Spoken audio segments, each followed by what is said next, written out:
Muy pero muy buenas noches, bienvenidos, bienvenidas a La Letra Chica. Jorge Temponi, ¿cómo andás? Maite Sarasola, muy bien, ¿y tú? Muy bien, con un programa muy interesante hoy porque se termina septiembre y llega este viernes la Marcha por la Diversidad. Este año, bajo la consigna Basta de impunidad y saqueo de derechos, miles de personas van a estar tomando las calles. Vamos a hablar con integrantes de estos colectivos para que nos cuenten a ver cuáles son las principales reivindicaciones y los principales temas que atraviesan. Bien, y como sabemos, en la cuestión diversidad, en el tema diversidad, hay realidades y reivindicaciones que atraviesan el tiempo y los distintos años, marchas y proclamas, y otras circunstancias que van cambiando. De eso hablaremos en este arranque de continuidades, evoluciones e involuciones del asunto en una charla mano a mano previo a esa rica mesa redonda que se nos viene más adelante en el programa. De modo que les recordamos nuestro WhatsApp, que es el 092-374-089. Mensajes por escrito, breves y con firma. Maravilloso, gracias. Y recibimos entonces para el mano a mano inicial a Diego Sempol, que es docente e investigador del Departamento de Ciencia Política de la Facultad de Ciencias Sociales de la UDELAR y es fundador del colectivo Ovejas Negras, autor de diferentes libros e investigaciones vinculados al tema también. Diego, gracias por estar con nosotros. ¿Cómo estás? Gracias por la invitación, muy bien. El próximo viernes se realizará una nueva marcha por la diversidad en Montevideo y en otros puntos del país en el marco del mes de la diversidad. La consigna la acaba de decir Maite, la repetimos, basta de impunidad y saqueo de derechos. Doy un par de detalles y empezamos a conversar, Diego, porque me parece de orden. Aparte, el miércoles es un buen momento para repasar e ir haciéndose un programa para lo que va a suceder el viernes. En realidad lo que va a suceder a partir ya de mañana en la previa. El viernes en sí, empecemos por ahí, a las 19 horas, 7 de la tarde, Mercedes y Libertador. Esa es la esquina para nuclearse y marchar hasta la Plaza 1 de Mayo. Habrá una previa en la Plaza Cagancha mañana jueves y el viernes mismo, como se está haciendo costumbre, esta cuestión de la previa. La Feria de la Diversidad, jueves y viernes de 11 a 22 horas ahí en la Plaza Libertad. Stands de información, puestos de artesanías, música en vivo. Este año además va a haber acopio, o sea, se reciben donaciones de alimentos para ollas y merenderos que forman parte de la Coordinadora Popular y Solidaria. Y la coordinación de la marcha avisó que además va a haber una zona salud en donde se harán testeos gratuitos de VIH y sífilis y se dará asesoramiento sobre esto que se llama PrEP, profilaxis preexposición, una de las estrategias de prevención del VIH. Además, talleres, conversatorios, acceso y promoción acceso y promoción en salud y diversidad. Todo esto y más en esta previa, todo esto que mencioné en la Plaza Libertad. Lo primero es lo de la marcha a las 7 de la tarde, repito, el viernes desde Mercedes y Libertador. 30 años, no de la primera movilización, pero de la primera marcha llamada como marcha, como tal. Exacto. ¿Qué peso tiene hoy? ¿Qué importancia y qué significado tiene hoy la marcha, Diego, para vos? Un montón para mí, ¿no? O sea, incide realmente en la agenda política, marca la cancha, define temas políticos sustantivos. La marcha de la diversidad es una marcha sustantivamente política. Vos pensás que a nivel global, por ejemplo, las marchas del orgullo han perdido muchas veces este matiz político. En Uruguay y en Argentina esta matriz se mantiene y esto es desde los orígenes hasta la actualidad. Es una reivindicación política, más allá de que haya elementos festivos y una cantidad de cosas, el eje articulador de la protesta es reclamar derechos, reclamar cosas y además hacer una política de visibilidad.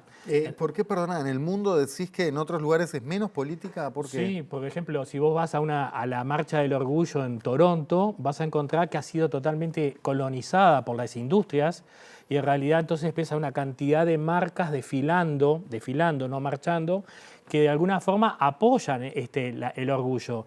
Se establece como casi un día de donde la gente te dice Happy Pride, es como feliz Navidad, feliz orgullo, y en realidad esta colonización de los sectores industriales, esta colonización genera una pérdida de la agenda política. En la medida que financian y apoyan económicamente muy fuerte todo el acto de protesta, esto genera que muchos de los reclamos disminuyan el tono, se vuelvan mucho más prosistémicos, no sean tan disruptivos o que denuncien cuestiones que son mucho más problemáticas. Sería osado de mi parte afirmarlo, porque no lo sé, pero tengo la sensación de que si no es así, pega en el palo, que introdujo esta marcha de la diversidad por la diversidad una cuestión de que se pelea al mismo tiempo por derechos, se reivindican cosas, es una marcha eminentemente política y es una fiesta. Entonces, para la uruguayidad no es menor esa combinación de política y color, digamos, Sí. color de fiesta. Sí, sí, sí. Lo que pasa es que creo que ha innovado en el repertorio de protesta. ¿A qué me refiero con esto? Que durante mucho tiempo nosotros pensábamos que reclamar implicaba una protesta testimonial, severa, gris, triste. Lo que la Marcha de la Diversidad empezó a articular, y lo hizo mucho antes también el movimiento estudiantil, vos pensabas en el 96, 97, los estudiantes empiezan a hacer este tipo de cruce entre protesta y algo festivo. Y esto de alguna forma es tomado por la Marcha de la Diversidad y explotado al máximo, en el sentido de que celebrar el cuerpo, celebrar la diversidad puede ser al mismo tiempo y complementario de reclamar derechos y hacer denuncias políticas. Hagamos un poco de historia. La disidencia sexual siempre estuvo en el espacio público, disputando un lugar de lo político, también desde los márgenes. La lucha por los derechos no nació ayer. Eso es así. ¿Cómo ha sido este proceso, teniendo en cuenta además de que vos escribiste el libro De los baños a la calle, historia del movimiento lésbico gay trans uruguayo 1984-2013, o sea que sos una voz recontraautorizada, además de fundador de Ovejas Negras? Sería materia de un seminario, pero en 3 o 4 párrafos o 5, ¿cómo ha sido este proceso? Y ha sido un proceso difícil, muy disputado, pero muy exitoso, que eso también está bueno reconocerlo, ¿no? En el 1993, cuando se produce la primera marcha, se llamaba Marcha del Orgullo Homosexual, porque ese es el momento inicial, ¿no? Y ahí la palabra homosexual condensaba una cantidad de diversidades que todavía no estaban como tematizadas lo suficiente dentro del propio movimiento. Y el reclamo estaba mucho más centrado en las cuestiones de libertad. O sea, era el primer pronunciamiento público, entonces el problema era el VIH en ese momento, en los 90 la pandemia estaba afectando brutalmente a la comunidad, el problema era la policía y el problema era la falta de libertad y en un escenario donde no había ninguna garantía normativa de ningún tipo. O sea que esas 300, 400 personas que ocuparon el espacio en el 93 fueron unas y unos valientes enormes, ¿no? Había que ponerle el cuerpo en los 90 a este tipo de reclamos. Y después progresivamente el movimiento empezó a abandonar la categoría libertad y a hacer más énfasis en la categoría igualdad. O sea, se puso un tránsito de reclamo por la libertad, por un reclamo por derechos y el reconocimiento en clave de igualdad. Y esto tiene que ver con que el sistema político progresivamente se empezó a abrir y empezó a reconocer que esta agenda podía tener alguna relevancia y entonces cada vez avanza más en ese sentido. Hasta que para el 2005 se integra a esta perspectiva ligada a la igualdad una perspectiva bien interseccional. ¿Qué quiere decir esto? Que comienza a tematizarse esta cuestión de que la desigualdad no solo se produce por la sexualidad o por el género, sino también por la clase, por la etnia, raza, y entonces que hay que atender todos estos asuntos al mismo tiempo para poder generar verdaderos cambios en la sociedad. Y a partir de ese momento se hace la convocatoria mucho más amplia. Se empieza a convocar al movimiento feminista, al movimiento sindical, al movimiento estudiantil, y esto genera un cambio y una masificación de la protesta. Ahí el sentido también de diversidad como palabra para la convocatoria. Exacto, que en otros lugares, en otros escenarios globales, la palabra diversidad ha sido capturada por el discurso neoliberal y esto ha generado que cosa una especie de naturalización de la desigualdad, donde en realidad somos todos diferentes, qué bueno, pero este discurso oculta las relaciones de poder que tenemos entre nuestras diferencias. En nuestro país eso no sucedió. Acá la categoría de diversidad se cargó de sentidos políticos bien intensos y entonces se construyó un programa político bastante establecido que reconocía una serie de libertades y derechos en el terreno del cuerpo y en términos más generales. Por ejemplo, pensar que la Marcha de la Diversidad se posicionó contra no a la baja, estuvo a favor de la regulación de la marihuana, apoyó decididamente la despenalización del aborto, o sea que ha ido trabajando una agenda de derechos en un sentido amplio gracias a esta perspectiva interseccional que tiene, ¿no? ¿Y cuál es el factor común además de la diversidad? Porque es verdad lo que decís, las proclamas han recogido el guante de cuestiones que no son inherentes a la identidad sexual.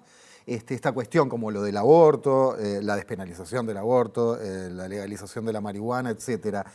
¿Por qué crees que se logró que estuvieran en la proclama con un apoyo unánime, por consenso, digamos, entre grupos tan diversos? Un colega mío se llama Sebastián Aguiar, diría, es porque es un movimiento contra el Uruguay conservador.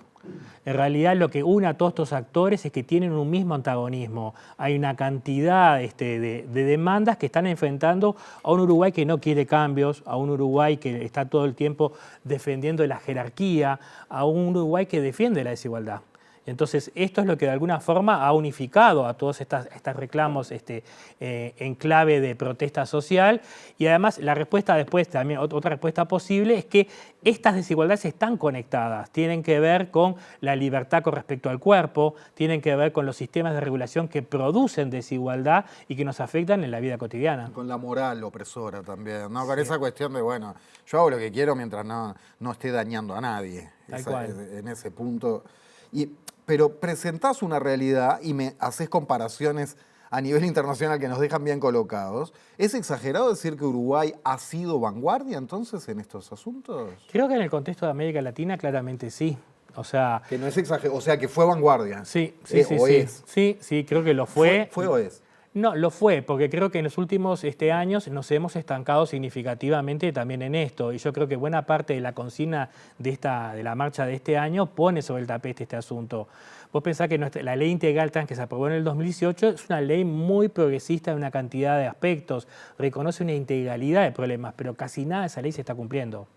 Entonces, por ejemplo, la cuota para personas trans, que es un reclamo histórico del movimiento, la propia Oficina de Servicio Civil lo reconoció, no se están haciendo llamados en el Estado que incluyan esta cuota. Las prestaciones, la canasta básica de prestaciones en el terreno de la salud tampoco se están cumpliendo. Se ha desmantelado la parte de formación docente, todo lo que tenía que ver con educación sexual. Esto es clave. Para modificar la educación tenemos que tener docentes formados en esta agenda. O sea que estamos en un momento de congelamiento y de vaciamiento presupuestal de esta agenda. O sea, veníamos avanzando notablemente, y esto hay que subrayarlo, y esto era notable, ¿no? Se estaba viendo cambios en muchos niveles y ahora estamos enfrentando un estancamiento muy importante. Además de cambios legales, se veían cambios en la implementación, o sea, se iba implementando esa ley. Se iba implementando y cada vez se incrementaba más el presupuesto destinado a este tipo de cosas. Esto ahora no sucede. Por eso será lo de saqueo de derechos de la consigna basta de impunidad y saqueo de derechos, sí. Es decir, derechos adquiridos que a la hora de la verdad, bueno, a la hora de la verdad también, ese término tan usado, el pueblo uruguayo le dio la espalda a un intento de retroceso por las urnas, pero le dio rotundamente la espalda, apoyó todo este avance. Pero a la vez vivimos en un país en que muchas veces como sociedad somos de pluma fácil para leyes maravillosas que después se hace difícil que tengan presupuesto, que se hagan realidad, que se hagan carne. Sí, un compromiso político que la sostenga efectivamente en el tiempo. Y yo creo que la primera parte de la consigna, que es esto basta de impunidad, también tiene que ver con los 50 años del golpe, ¿no? Que en el Uruguay este año lo que está sucediendo es el nacimiento de una memoria de la disidencia sexual, que es algo que hasta ahora no había sucedido y que para mí tiene una clara consecuencia de los derechos conquistados. Una vez que se logró cierto reconocimiento normativo y cierto avance, por primera vez empieza a ser posible que muchas personas de cierta edad empiecen a pensar su historicidad, empiecen a trabajar en la construcción de una política de memoria. Y en el marco de estos 50 años se ha visibilizado mucho la violencia del terrorismo de Estado hacia la propia comunidad LGBTQI+. O sea, no hubo solo persecución durante la dictadura por motivos políticos y sindicales, sino también por motivos morales. Y esto está apareciendo cada vez más en los testimonios, en diferentes intervenciones que estamos vimos durante todo el año, ¿no?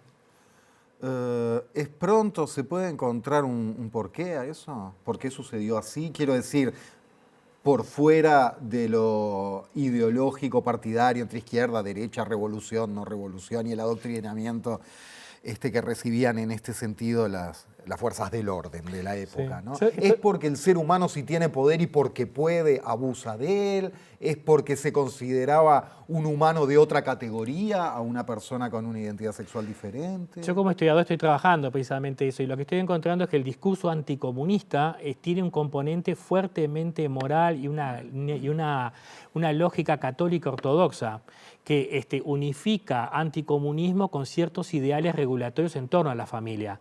Entonces, el discurso militar y buena parte de sus actores reivindicaron la familia tradicional, jerárquica, bien patriarcal, como la célula de la sociedad.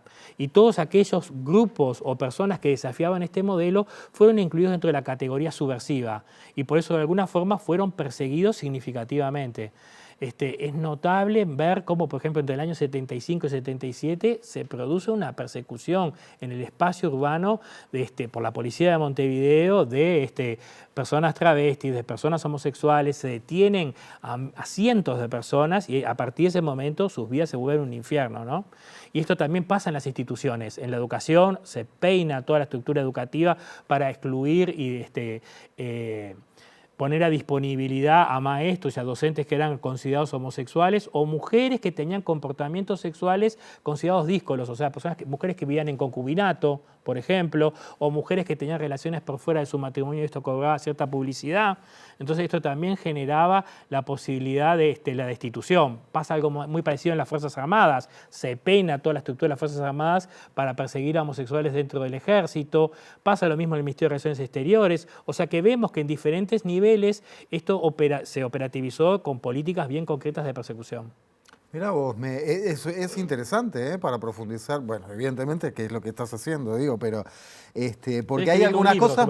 ¿Cómo? Estoy escribiendo un libro sobre eso precisamente. Lo esperamos con ansias y charlaremos de eso cuando esté, porque hay cosas más conocidas y otras menos. Por ejemplo, que en una racia o qué sé yo, se tratará peor a las personas homosexuales que a las heterosexuales. Ahora, eso de una limpieza dentro mismo de las Fuerzas Armadas, etcétera, capaz yo soy el ignorante, pero creo que no es algo tan conocido. No está muy trabajado. Lo que pasa es que la historia de la sexualidad y la historia de la diversidad sexual en Uruguay está todavía por hacer. Si yo trabajé en el libro y la historia del movimiento, todavía falta mucho trabajar toda la historia del siglo XX. Y es uno de los planes que tengo académicamente, realmente avanzar en eso. O sea, yo fundé Ovejas Negras, pero en el 2015-2016 decidí dar un paso en el costado en la organización para promover la renovación generacional e involucrarme mucho más en lo que siempre quise hacer, que es el trabajo académico. Y es a eso de lo que estoy dedicado en todos estos últimos años. Me quedé pensando en una palabra que para la visión del autoritarismo de la época podría unir a izquierda y diversidad sexual. Es decir, tanto comunistas como gays, para su cabeza eran degenerados de alguna forma por querer subvertir el orden. Los degenerados rojos y los degenerados rosa, tal vez. Tal cual. Y además, durante esa época se planteaba mucho que una de las estrategias de la izquierda era supuestamente introducir la homosexualidad en la sociedad para quitarle virilidad, quitarle fortaleza y promover la degeneración a nivel social. Que esto era una estrategia del comunismo a nivel internacional para de alguna forma generar la decadencia de Occidente. Con poquito conocimiento de la política internacional, ¿no? Porque el comunismo internacionalmente no era muy amigo de la homosexualidad. Es muy interesante eso, porque el propio discurso comunista dice lo mismo del capitalismo. Dice que el capitalismo, una de las cosas que tiene es la degeneración de la homosexualidad y la quiere infiltrar dentro del campo socialista.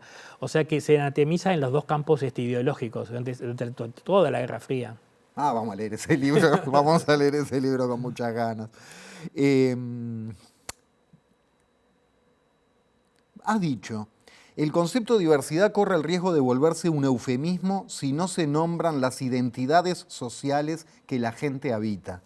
¿Cómo es eso?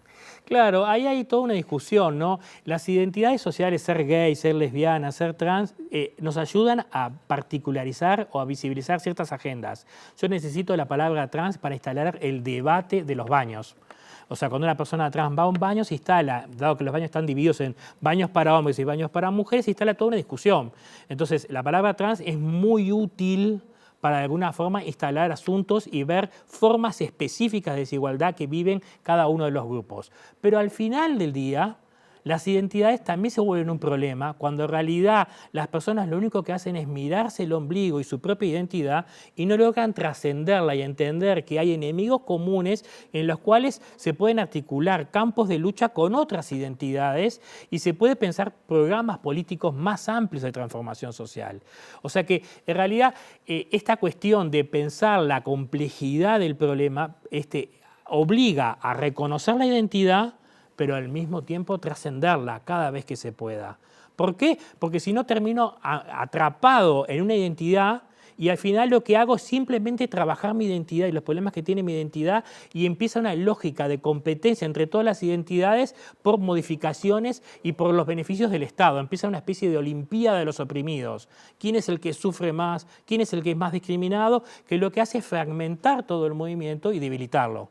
En cambio, si el movimiento puede reconocer las particularidades, pero al mismo tiempo pensar un proyecto político más amplio, eso le va a permitir generar políticas de coalición que lo vuelvan mucho más fuerte, mucho más eficaz y poder pegar con mucha más contundencia donde tiene que hacerlo. Interesantísimo, y me parece ideal para cerrar entonces esta pregunta. ¿Cómo estamos hoy en Uruguay en ese sentido? Y bueno, creo que estamos en un momento de tensión de esto. O sea, si entre el 2005 y el 2015 más o menos predominó esta idea de trascender fuertemente la identidad, hoy vivimos a nivel global y también en Uruguay un regreso de las identidades muy fuerte. Y esto se ve también en el feminismo, pero en el campo de la diversidad sexual se nota muchísimo. Y esto para mí está tensionando un poco la categoría más general o estos proyectos políticos más amplios. Entonces, para mí es un desafío que tiene el movimiento hoy empezar a construir una agenda de lucha que vuelva a reforzar estos aspectos más globales una vez agotada la agenda de derechos que se logró durante el ciclo progresista. O sea que ahora el movimiento, para poder trascender nuevamente las identidades, tiene que abocarse a esta construcción más global y de alguna forma combatir este giro que se está dando en todas partes, ¿no? Esto de la identidad lo explica todo, es el principio y el fin de cada cosa, y sin desconocer que la identidad es un elemento emancipatorio y empoderador, también puede ser muy problemático si solo quedamos encerrados en ellos. Postdata, entonces, me haces pensar también que si se recrudece esto de las identidades, esto podría tener que ver con ciertos fenómenos de relacionamiento a través de las redes sociales que vemos en política partidaria, de bandos, de los míos son los buenos y vamos contra todos los que rajen. Yo creo que las redes sociales están cambiando mucho la forma de la interacción y la forma de hacer política, eso es notorio, ¿no? Y esto es uno de los efectos para mí, o sea, empiezan procesos de identificación muy ligados simplemente al es igual que yo. Y solo puedo trabajar políticamente con lo que es parecido a mí. Y esto también es muy problemático. Es habilitante en un nivel, pero también muy obturador en otro, ¿no? Un trabajo muy desafiante, interesante por ahí, entonces. Sí. Diego Sempol, un placer, gracias. No, por favor, gracias a vos. Ya seguimos, se viene la mesa redonda en esta letra chica sobre diversidad. Y sobre avances, retrocesos y sentires nos vamos a meter en este segundo y tercer bloque de La Letra Chica. Ya recibo a Karina Núñez, activista de derechos humanos, columnista y como una co-conductora hoy. Bienvenida. Gracias. Gracias, Temponi. Gracias, Sarasola, por recibirme al ladito. Por favor, un gusto como siempre Un tenerte. gustazo por mí también. Y después recibimos a Paddy Chef, artista drag. Bienvenida. Muchas gracias. Y Naomi Ward, activista integrante de la Unión Trans y Disidentes de Maldonado, diseñadora y productora de moda. Bienvenida. Muchas gracias por el espacio. Gracias por estar. Primera pregunta, en base un poco a lo que se conversaba en el primer bloque. Si hablamos de diversidad, para ustedes, ¿qué es la diversidad? Bueno, yo creo que la diversidad engloba un montón de cosas, que es lo más importante. También esa pregunta que haces, justo venía pensando en algo que es para hacerle llegar a la gente que entiendan que la marcha no es algo de, sino por la diversidad, porque todos englobamos lo que conlleva la diversidad. Nuestro sexo, nuestra forma de vernos, color, piel, tamaño, eso para mí es la diversidad. Poder mezclarnos y fusionarnos entre todos y generar algo masivo y diferente. ¿Naomi? Yo creo que para mí la diversidad y para mis compañeras significa el hecho de ser libres, el poder amar, el derecho de amar, el derecho de ser quienes somos sin tener que estar adentro de un armario. Y para mí la diversidad es la forma más sana en la que se puede construir una democracia. Sin diversidad no hay forma de avance. Sin la diversidad en las disidencias y en las discrepancias, no hay forma de construir algo mejor para todos y todas. ¿Cómo valoran la realidad actual de los diferentes colectivos y las situaciones que se están viendo en el país? En Maldonado, por ejemplo, hubo situaciones de violencia este año, como en el estado actual. Bueno, nosotras de Unión Trans y Disidente y como parte de la comunidad trans hemos pasado muchísimo. Venimos de pérdidas este año que son desastrosas. Hace poco en Maldonado le tocó a una compañera ser golpeada simplemente por el hecho de ser una compañera trans. Venimos de días anteriores en Rocha, otra compañera ser agredida. El mayo en Maldonado hubo un caso de una compañera, la cual fue violada, fue apuñalada, se radicó la denuncia, la señora fiscal dejó en libertad a la persona, al agresor, y nada, y esas cosas yo creo que hoy en día, con todos los derechos y los avances que nosotros como comunidad y como activistas decimos no queremos más esto, no queremos más violencia hacia nosotras por ser mujeres transgéneros y por pertenecer a una comunidad que siempre se nos ha marginado, nos han hecho hacia el costado y nada, son cosas que lamentamos y que de verdad estamos cansadísimas de tener que denunciar, de tener que marchar año a año, de tener a todas estas artistas que nos apoyan y decir, loco, paren, dennos un minuto, un respiro.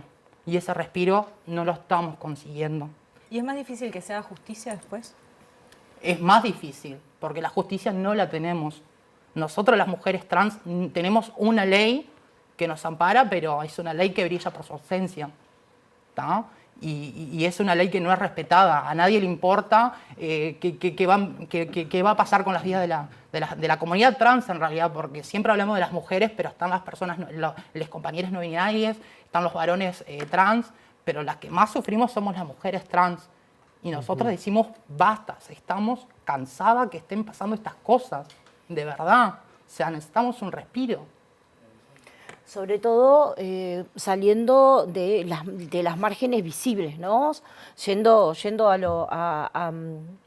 fuera de Montevideo centro, fuera de las capitales departamentales, el recrudecimiento hacia las compañeras trans, sobre todo, responde, a mi entender, ¿no?, a un avance de discursos transodiantes que están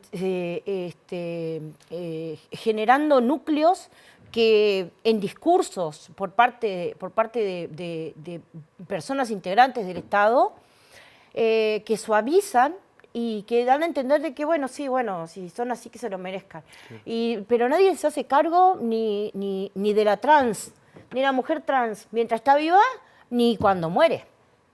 O sea, que los discursos del sistema político después permean. Del sistema político y de algunos actores transodiantes o de algunas mujeres que se dicen feministas, militantes dentro del movimiento feminista, que generan discursos de odios, que son discursos colonialistas, que no, porque los importan, los traen de otros países, que inciden directamente en la calidad de vida de las mujeres trans, porque no le jode la vida al gay de clase media que se puede cambiar todos los meses ropa. Le jode la vida a la compañera que está parada en la esquina tratando de maquillarse con lo último que le queda de polvo para poder conseguirse un cliente. A ellas sí no les cambia la vida. Y sin embargo, toda la permisividad de las personas que pueden estar en los lugares de decisión diciendo no, esto no va, o bueno, esto hay que hacerlo. Desde 2019 está la ley aprobada. ¿Cuántas intendencias del interior han llevado adelante realmente las políticas departamentales para la inclusión de la población trans? 3 que conozca. Si alguien conoce alguna más, que me avise, que voy y lo aplaudo o la aplaudo. Pero no existen. Cuando ha habido llamados para el cupo trans, no hay. Las mismas personas que cuando se votaba la ley trans decían ahora todos se van a disfrazar de mujer para que les demos pensiones. Cuando se votó la reparación para las mujeres trans, ahora va a haber una avalancha de mujeres. Las mujeres trans no viven más de 49 años, no les da vergüenza como sociedad tener personas que hoy que tienen un promedio de vida entre 81 y 90 años, que tengan un núcleo de gente que a los 40, 41, 42 años ya mueren. No nos los cuestionamos como sociedad. Y si me permiten, Sí, sobre claro. todo, como decía Karina, ese discurso transodiante por parte del medio político a la hora del acceso al trabajo digno.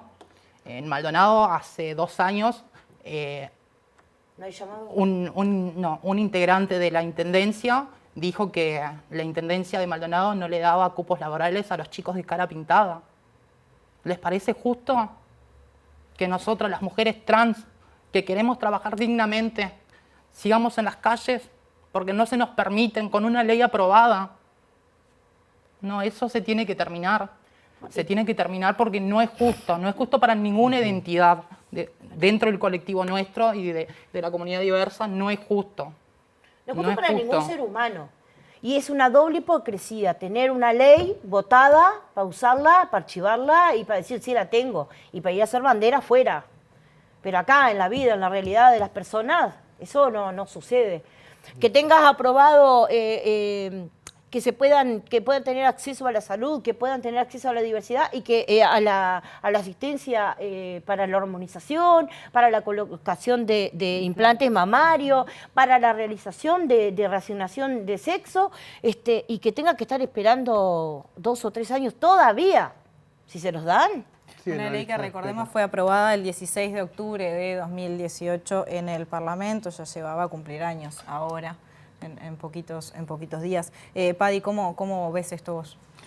Justo ahí preguntaste sobre la justicia y nunca se va a hacer justicia si la persona que está tomando la decisión es un hombre blanco con una capacidad económica muy alta que no tiene empatía sobre la persona. No sabe cuál es la historia por todo el proceso que vivió, en este caso hablando puntualmente de las chicas trans, sin olvidar también que los chicos trans existen y habitan en nuestro país y son parte de este mundo, pero es muy complicado que haya justicia. Es complicado también que lleguen a la política, por ejemplo, porque pensando en esto que tú decís, sería importante que existieran en el sistema político representantes, ¿no? Han llegado chicas trans a la política, pero también ¿a qué costo? A que se las ridiculice, se las utilice. Estamos en septiembre y todos los artistas y las chicas somos un número más para las empresas, para los lugares que nos invitan. Somos una cara, la cara diversa visible, y ahora el 1 de octubre se olvidan de nosotros. Y nosotros tenemos que seguir trabajando todo el año y no nos tienen presentes. Y claro, en septiembre, mes de la diversidad, ahí vienen a nosotros. Ahí en el primer bloque me quedo con algo que decía Diego, ¿no? Que dijo, en otros países las marchas fueron colonizadas por las industrias y eso genera pérdida de la agenda política. ¿Eso pasa en Uruguay también entonces, así con las marcas que agarran el tema como si fuera una moda y después la sueltan? ¿O como? Sí, es como todo. Mira, hace poquito estuvimos en el Congreso LGBT que se hizo en el Enjoy, que de hecho le mando saludo a toda la Cámara de Comercio y Negocios LGBT, y hubo un representante mexicano que hablaba sobre la publicidad rosa, cómo se usa a los colectivos durante fechas especiales. En ese caso fue el mes del orgullo, que es en junio, pero acá en Uruguay las empresas hacen publicidad rosa a costilla de nuestro dolor, a costilla de no tener trabajo digno, ¿tá? Y después, como decía Paddy, llega el 1 de octubre, no existimos más, no hay bandera LGBT que te bandere los locales, digo, y eso no es justo. No es justo más que bandera, ese mismo compromiso que tienen para salir en la foto, que te agarren y te reciban el currículum y que te den un trabajo, porque vos no les estás pidiendo limosna. Claro. Le estás diciendo, dame la posibilidad de reorientarme laboralmente y de demostrarte que puedo hacer otra cosa, no solamente en septiembre. Claro. Sobre todo eso, a la hora de nosotras ir y entrar el currículum, que tengan la dignidad de por lo menos hacer una entrevista. Pero esa entrevista no llega, llega. Y me ha pasado a mí, porque en los años esto que llevamos del mes de la diversidad, que se han sumado empresas diversas, yo he sido una de las integrantes de mi colectivo y de la comunidad del Maldonado que he arrimado mi currículum a esas empresas, que he hablado con esos encargados. ¿Y yo tengo un trabajo digno hoy? No lo tengo. ¿Mis compañeras los tienen? No lo tienen.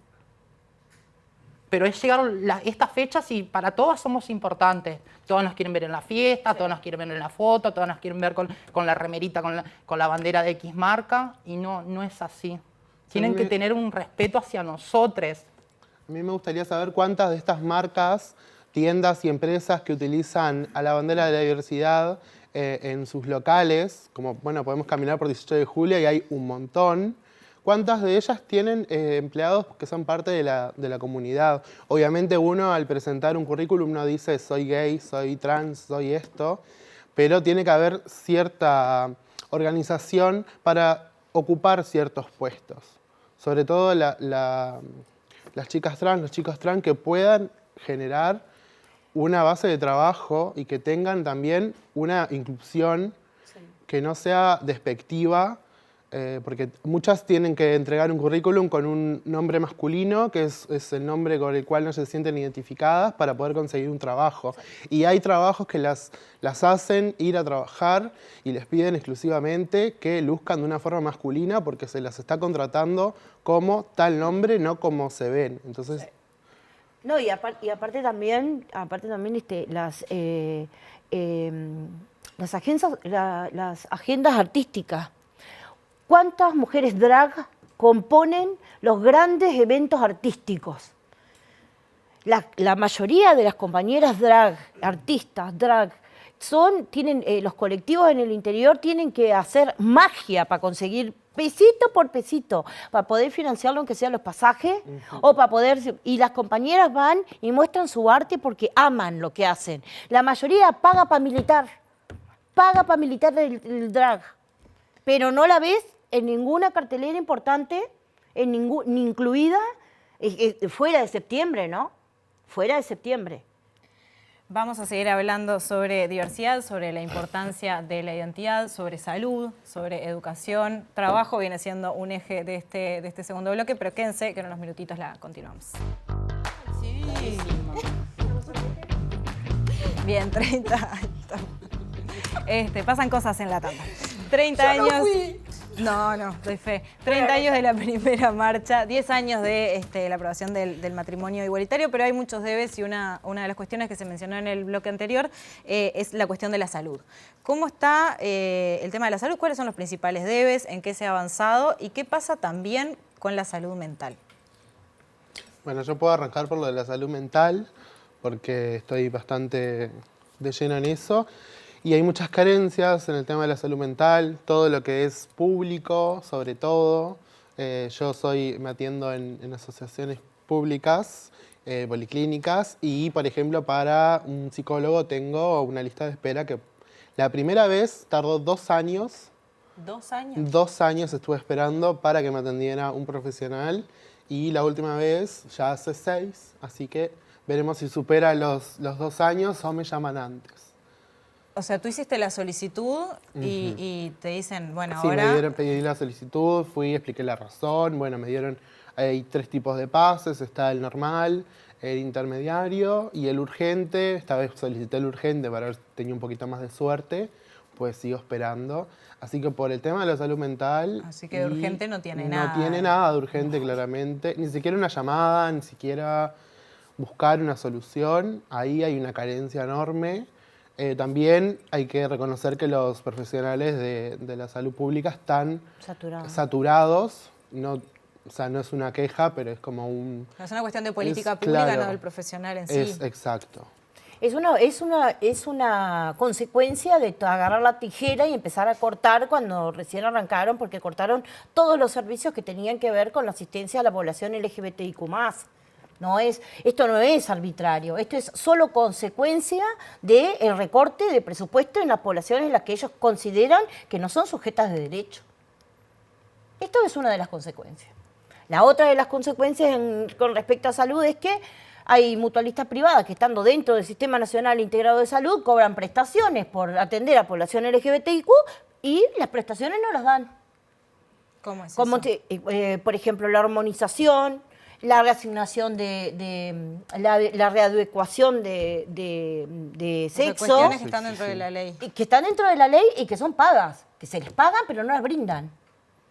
Las hormonizaciones que tienen que esperar a cambiarse de mutualista, porque hay mutualistas que se las entregan, sobre todo los varones trans. La colocación de los implantes mamarios que antes se podían hacer, el cambio de nombre y sexo registral que se podía hacer. Bueno, montones de cosas. Esto es consecuencia de los recortes de los presupuestos en los que este gobierno considera que no es una agenda prioritaria para ellos. Naomi, tema salud. Sí, perdón. Tranqui, ¿no? Pero sí, es muy prioritario en una época de diversidades y de injusticia poner todo un aparato mediático a tapar la pedofilia ¿no? Que seguramente en esta época estarían todos celebrando el mes de la diversidad con grandes orgías. Ojo, eso lo dije yo, sí, borralo después. Si querés, pero me hago cargo. Muy bien. No, Nada, yo como decía Paddy, el nivel de salud viene muy lento. En el interior seguimos con faltante de medicación para nuestra comunidad, para nuestras compañeras. A mí y a 2 integrantes de mi colectivo nos pasó que el año pasado era una lucha constante ir al hospital, donde retiramos la medicación y podernos llevar en el día la medicación, ¿tá? A veces faltaban hormonas, a veces faltaba el bloqueador, y siempre la respuesta era: el hospital no la compra, el hospital no la compra. ¿Y qué Cuando opciones les daban, por ejemplo? Vayan Había ustedes veces a que otro no nos lado. daban la medicación y en otras oportunidades se nos decían: no, vengan la semana que viene. Tú imagínate, el hospital está de allá en Maldonado, está en la ciudad de San Carlos. La mayoría de mi colectivo, de nosotras, somos de Maldonado. Estamos sin trabajo, no tenemos ni un peso, y muchas de nosotras caminamos de Maldonado, ciudad, hasta San Carlos para ir a levantar las hormonas, ¿tá? Y eso no puede pasar. No podés ir a un hospital y que te digan: no tenemos la medicación, Volvé otro venite día. en 15 días. Y probá, a ver Como qué que onda. si caminar casi 20 kilómetros ida y vuelta es fácil. Hay compañeras que abandonaron el tratamiento porque se cansaron de que le negaran las hormonas. O sea, y algo que está implementado en la ley. ¿Hay un mercado ilegal de eso también o no? Y a ver, hay El como silicón todo. industrial, pero ahora es no es silicón industrial, ¿cómo es?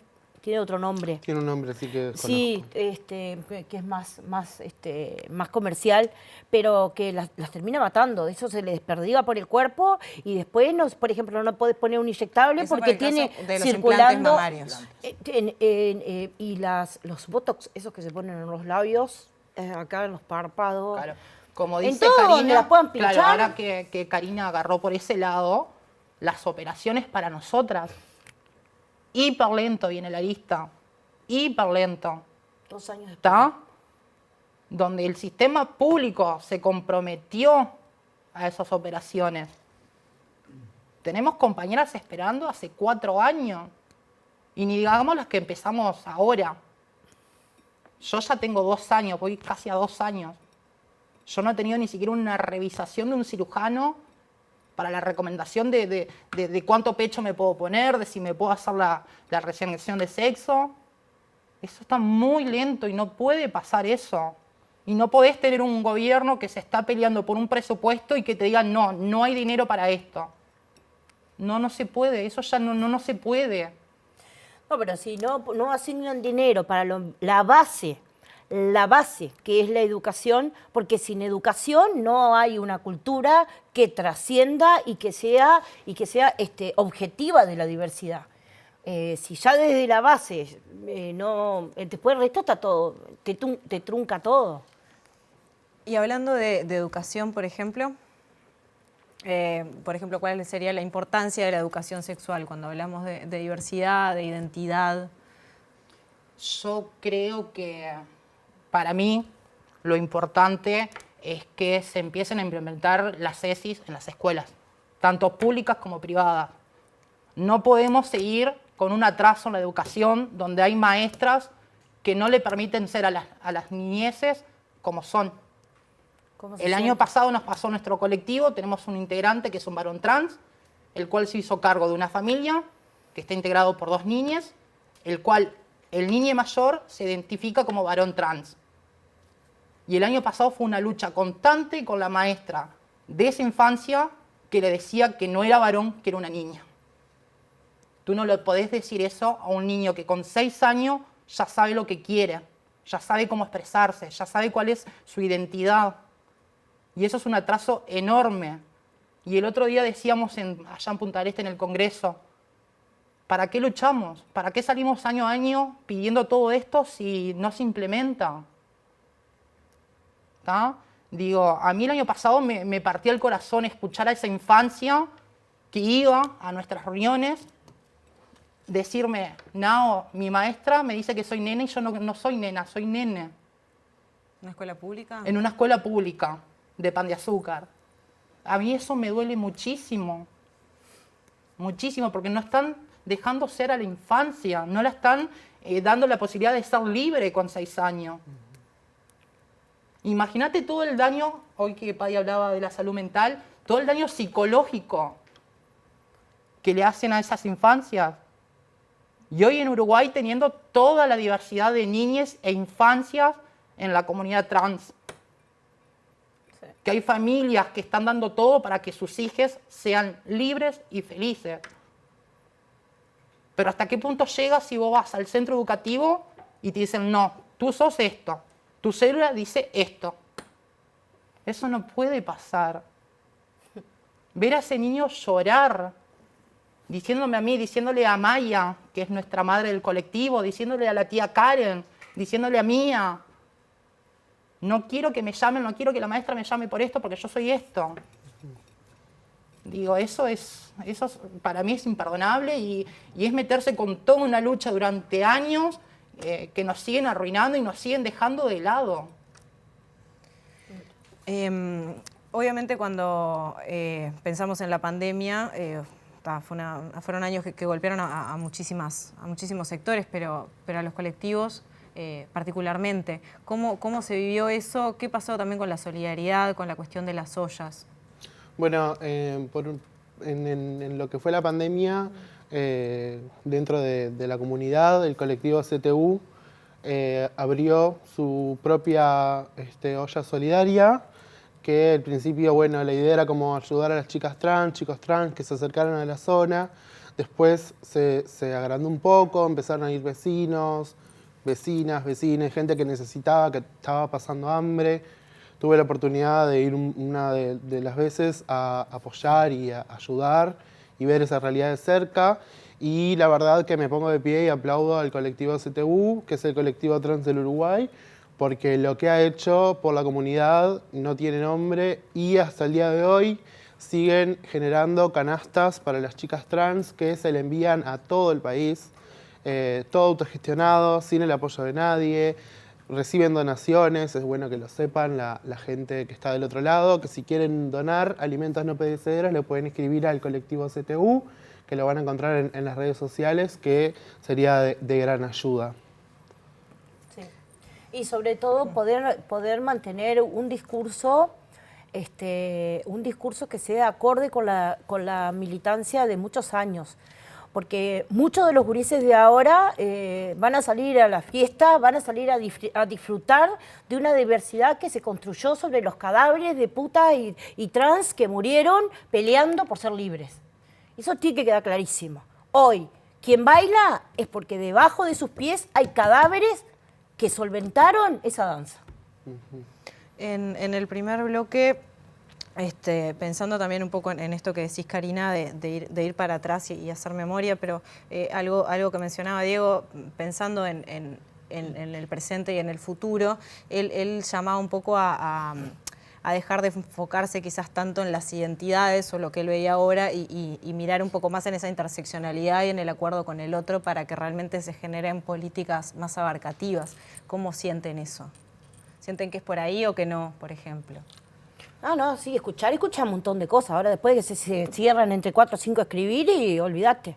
Perdón, eso es lo que pienso yo. Yo creo que lo importante si a usted le llega algo. Es no dejar que se pierda nuestra esencia y quiénes somos. Si ella se siente una chica trans, si ella es una chica trans, si Karina es una mujer cis o bisexual, o yo, o quien sea, creo que las etiquetas a veces son importantes. Justo para estas cosas las etiquetas son importantes para que se tenga en cuenta que existimos. ¿Y en la militancia también? Y en la militancia también, porque no somos una persona más. Somos la persona que está apoyando. Las etiquetas, cuando se utilizan para el separatismo, no son buenas. No, las etiquetas hay que utilizarlas siempre y cuando sean para mantener en alza la lucha. Te digo, ¿no? Vos me conocés hace un poquito, pues soy una chica joven. Pero a mí me cuesta pila todavía el Me cuesta. Lo he intentado y lo intento todo el tiempo, pero me cuesta pila. Pero si hoy o mañana me toca salir a defenderla con todo el abecedario, ¿sabe qué voy? Bueno, pero lo bueno es eso, intentarlo y tratar de modificar nuestro propio lenguaje. Si yo estoy, a veces la gente no entiende para qué es la E, por ejemplo. Si yo estoy en un lugar donde no sé si la mayoría de las personas son mujeres u hombres, es mucho mejor dirigirme hacia ellas con la E, porque englobo a todas las personas que están ahí dentro y me evito un inconveniente. Después lo que puedo hacer también como una persona cuerda, ir y decirle, amiga, ¿con qué pronombres te sentís identificada? Y ahí es mucho más fácil, pero la gente pasa que todo lo toma para la burla y lo toma para llevarlo para otro lado. Y también es una realidad de que la comunidad diversa se ve como una burla. Yo así me podés ver ahora y estamos charlando lo más bien, pero hay muchas personas en su casa que deben estar pensando que soy un payaso. Y sí, soy un payaso, pero estoy más que orgulloso de eso, súper feliz. Y nada, es como llevarlo y bueno, ocupar espacios que nos vean y aprender, como está haciendo Karina, a que hay cosas que son mucho mejor para que toda nuestra comunidad fluya y todos nos podamos sentir cómodos. Sí, yo creo que nosotras tenemos a la tía Karen en nuestro colectivo que siempre dice, con intentar no se pierde nada. O sea, intenten a los políticos, les hablo a los políticos, intenten porque de verdad hay que intentar para poder tener un respeto entre todos en realidad, que creo que en eso se basa, ¿no? En la sociedad, en respetarse el uno al otro, a la otra, al otro. Este respeto es la base de todo. Claro. Digo, y la comunicación también. Y educando y educándose y poniendo un granito de arena para decir, bueno, voy a empezar a, como decía Paddy, a nombrar a Naomi como Naomi y a verla como ella, porque ella se identifica como ella. Y ellas se identifican como ellas. Y ellos son ellos. Y ellas son ellas. ¿Tá? Digo, si cada uno ponemos nuestro pequeño granito de arena, el mundo va a ser diferente y va a ser mejor. ¿Tá? Y va a haber un día que capaz que nosotras, como muchas veces nos dicen, no vamos a salir a pelotudear a las calles con carteles, con gritos, con estar en la televisión pidiendo todo esto, lo que nosotros reclamamos año a año. Sí. Es un granito pequeño de arena. Contribuir. Pequeño. Y que la gente entienda que la marcha, si bien la ven como una fiesta, es una celebración y un goce de todo lo que sufrimos como comunidad y como personas.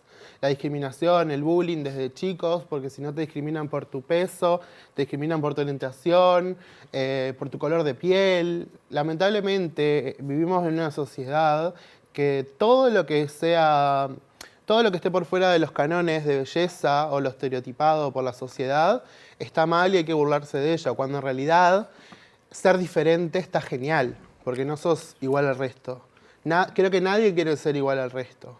Si no, actuaríamos todos de la misma manera y no independientemente. Hay que hacer saber que la marcha sí es una fiesta y sí, quizás la gente va a bailar y va a tomar y se va a divertir. Porque hay muchas personas que es el único día que tienen en el año para sentirse libres, para poder salir vestidos a la calle como quieran. ¿Ah? Y habrá que ver qué sucede en otros espacios. Sí. Sobre todo eso, como dice Paddy, que la marcha es un momento alusivo para todos nosotros en la comunidad. Como decía Cari, hay mucha gente que hoy no puede disfrutar esto. Sí. Muchísima gente. Pero aparte no hay cosa que lo deje más cómodo al retrógrado que la infelicidad del otro. Y verles bailar, sonreír y brillar debe dolerle más que una patada en el hígado. Es que cuanto más feliz te ven, peor te tratan. Pero ¿cómo? Allá ellos. Gracias. Karina, ¿me ibas a comentar algo? Ay, Luna. Sí. Quería invitarles a seguir la página de Luna Irazábal, que tiene una escuelita disca, que le mando un saludo enorme, que la queremos mucho, en Instagram, Rueda Lunas. la pueden contratar, pueden entrar a su escuelita, aprender mucho sobre discapacidad y sobre medioactivismo. Y nada, te queremos, Luna. Bien. Paddy Jeff y Naomi Ward, muchísimas gracias. Me gustaría acotar algo, claro que sí. que el 29 se va a estar haciendo la feria para la comunidad LGBTIQ+, en el auditorio de Antel, que es una feria de empleo. Todas las personas que sean parte de la comunidad pueden llevar allí su currículum, que va a estar el colectivo CTU, para recibir los currículums y quién sabe si salimos todas con trabajo. Bien. 29 de este mes ahora. 29 de este mes. Bien ahí. Muy bien. Bien ahí. Gracias. Y todos a marchar, que la enormemente. diversidad es vida. Todos a marchar. Claro que sí. Bueno, nosotros llegamos al final de esta letra chica, pero les quiero comentar que para quienes vayan a la marcha en el marco de esta convocatoria se van a estar recolectando alimentos para ollas y merenderos de la Coordinadora Popular y Solidaria. Así que jueves 28 de 11:30 a 22 y viernes 29 de 11:30 a 16:30 en Plaza Libertad. Si quieren acercar algún alimento no perecedero, lo van a estar recibiendo. La cita de la marcha en Libertador y Mercedes el viernes a las 19. La cita de la letra chica el próximo lunes a las 21. Gracias por acompañarnos como siempre. Hasta luego, que descansen. Viene Sobre Ciencia.